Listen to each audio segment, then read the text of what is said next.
Hey guys, if you're just seeing me or if this is the first time you're coming across this face, hi, I am that crochet guy and I don't make bags, I make arts. In this quick video, very quick video, I'm going to show you guys or tell you guys a little behind the scenes about how I make some of the bags I make. So in this video, we are going to be looking at this bag. This is my recent creation. This bag was inspired by the Coach Ashton bag. So this bag was inspired by the Coach Ashton bag, and I'm just going to give you guys a little preview of what goes on in my head and behind the scenes before you see the final product that you see here. So this is what the bag looks like. Hope you can see it.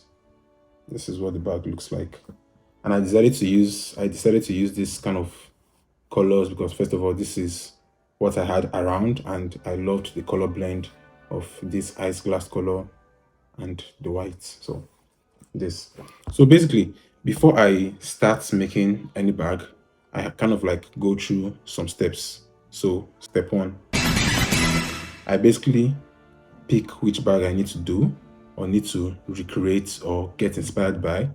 Then I look at pictures and videos of that bag.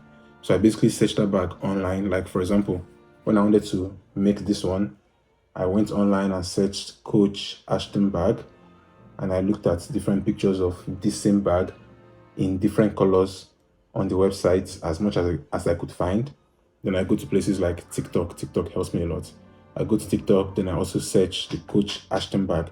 And my main reason for doing this is basically I want to get a 360 view of how the bag looks and basically how it looks while someone is wearing the bag. So which is why I go to TikTok. So I basically search videos on TikTok and see people wearing the one that this one was inspired by. Then after that, I kind of make a little sketch. So this is what I have. So ignore how the sketch looks, but I basically kind of make a sketch that looks like this. Then I get my dimensions down. So each bag I make, I always try to make the bag to kind of be the same size, length, and fit as the one it was inspired by. So if I bring a Coach Ashton bag and put this side by side, they are technically going to be the same thing. Maybe there will be a slight difference, but just a tiny bit. So I basically go to the website and I make my sketch, then I take the measurements, the length, the height, and the width of the bag. This is kind of where I start from. Then for experimentation, most times it takes me one trial or two trials to kind of make what I want to make. Like for this one, I kind of got it on the first trial. So each time I look at a bag, I always kind of dissect it. So I'm looking at the bag and I'm looking at different shapes I can see from the bag. So when I first saw this bag, it kind of reminded me of something I had already done before. Although that one wasn't perfect, but for some reason you guys liked it. And the bag I'm referring to is the Tabby shoulder bag. I made a mistake. The bag I'm referring to is the Coach Terry shoulder bag. So this one, I took out the chains I used for it. So this is basically the bag plain. So I'm referring to this one. So now when I put it side by side with this one, you see that there are similarities in how this part of the bag looks kind of. So it basically kind of curves this way, then goes up and curves this way. Although when I was making this one, I didn't make this part curve as the one which this one was inspired by was curved. But for this one, I tried to make this one curve more a little bit. So which is why we have this curve here, and this one looks like this. So this is kind of the shape I'm going for. So because I had already worked on this, working out this was kind of easier. So let me show you something else. For this one, I'm going to blur out this part because the only people privileged to see these ones are those that actually buy the pattern, because I have the pattern for this. So I make a sketch that looks like this, and I then map out what I need to do. So I'm basically writing the pattern while figuring it out. So I don't always have everything figured out. Like I said, I also made a video addressing this issue. So I basically just start and I work my way from there. So when I finished the back rather, I looked at it, and basically the back and the front is the same thing.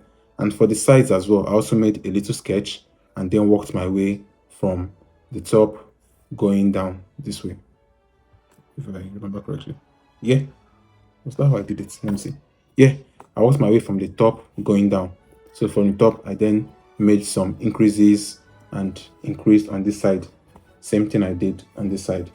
And then for the front pockets, I looked at videos of the bag, which this one was inspired by, and kind of tried to gauge how big they are. So most times when I'm working with it, the only dimensions I can easily get are like the dimensions of the length, the height, and then the width of the bag.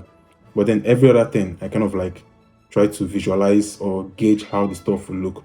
So for this one, I basically figured out where to place the pockets, how thick the pockets needs to be, and because of how thick the pocket needs to be, the inside as well needs to be functional. So it's not just a pocket there and it's not working, but it needs to be functional.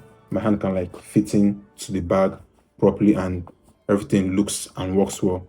So I think, yeah, that's kind of like the behind the scenes of how this bag was made. And like I said, I always like the bag to be functional so that when you guys make the bag or if you guys buy the bag, it's going to be something functional, chic, and amazing you can use. And if I were to wear this myself, it would look something like this. So this is basically what we have. It's just a cute, or should I call it a cute shoulder bag?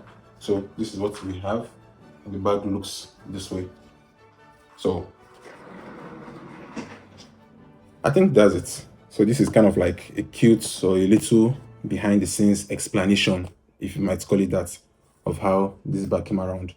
So I have the pattern of this bag on my website. If you're interested in making one for yourself, you can just go and buy one, or buy the pattern rather. But then if you want me to make one for you, I also have it available. Just send me a DM or shop for it on my website. So I think this will be the end of this because this video is already feeling weird. But have fun guys and happy crocheting.